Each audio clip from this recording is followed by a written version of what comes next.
Infak dan sedekah mengiringi semua perniagaannya. Abdurrahman bin Auf menyumbang sebanyak 4.000 dirham, 500 kuda perang, 1.500 onta untuk keperluan perang Tabuk. Abdurrahman bin Auf juga menyantuni para veteran Badar yang masih hidup.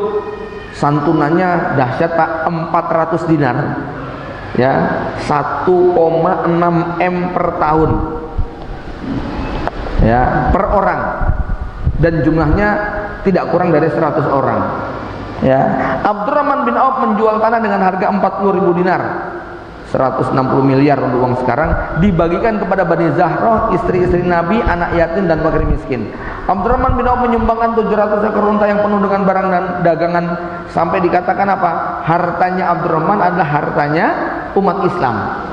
Karena waktu itu umat Islam bebas untuk mengambil ketika Abdurrahman mempersilahkan. Jamaah yang dirahmati Allah, saya ingin ingatkan lagi terkait dengan infak, sodakoh, pemberian dan sebagainya.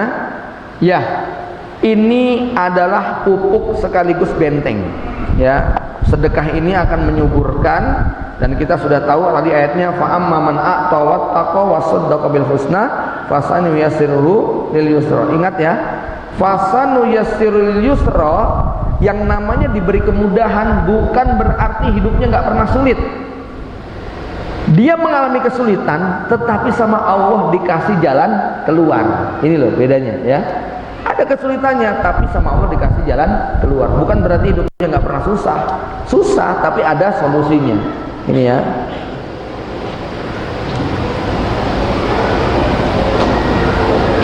Kemudian Abdurrahman bin Auf memiliki feeling dan insting bisnis yang tajam. Nah ini yang agak berat Pak ya. Ya, apakah Abdurrahman bin Auf ketika ditanya, kamu kok bisa kayak begini? Apa kata beliau? Laqad ra'aituni law rafa'tu hajaran lawajadtu tahtahu fiddatan wa dhahaban. Sungguh aku melihat diriku, ini pede banget kan? Ya, seandainya aku mengangkat batu, di bawahnya pasti ada emas dan perak. Itu Abdurrahman bin Auf begitu Pak. Angkat batu ada emasnya. Ya. Nah kalau kita kalah jengking yang keluar gitu loh ya.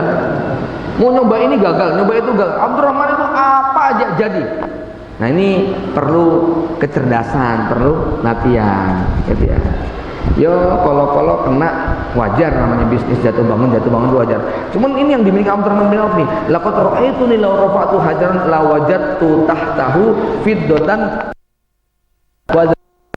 Punya feeling dan insting bisnis yang sangat tajam. Dan ini perlu dilatih Pak.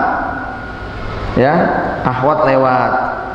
Coba kalau antum melihat ada akhwat lewat, yang di otak antum apa? Nah, kalau pebisnis nggak begitu. Yang lewat ada 10. Ini akhwat lewat di sini ada 10. Dari kerudungnya, jilbabnya, kaos kakinya. Kaos kaki itu rusaknya sebulan berapa kali ya? Gitu kan ya. Berarti kalau di sini ada 1000 akhwat, ini perputaran kaos kaki 1 bulan bisa 2000 piece begitu loh ya. Hitung-hitungnya begitu Pak, itu kan ya. Ini database, big data ini penting begitu kan ya. Maka ayat yang berbunyi Iqra bismi rabbikal ladzi khalaq, membaca itu yang paling penting, bukan membaca yang tersurat, tapi membaca yang tersirat. Orang sukses itu yang punya kemampuan membaca yang tersirat, membaca yang nggak sempat dibaca oleh orang lain, gitu loh. Ngelihat peristiwa apapun, ngelihat fenomena apapun, dia mau membaca. Oh ini begini, ini begini. Ini kalau saya buka laundry di sini, gitu kan? Ini kalau saya, nah itu semuanya data-data tadi akan menjadikan dia olah tadi. Nah, Abdurrahman bin Auf itu sampai pada level ngangkat batu saja ada emasnya.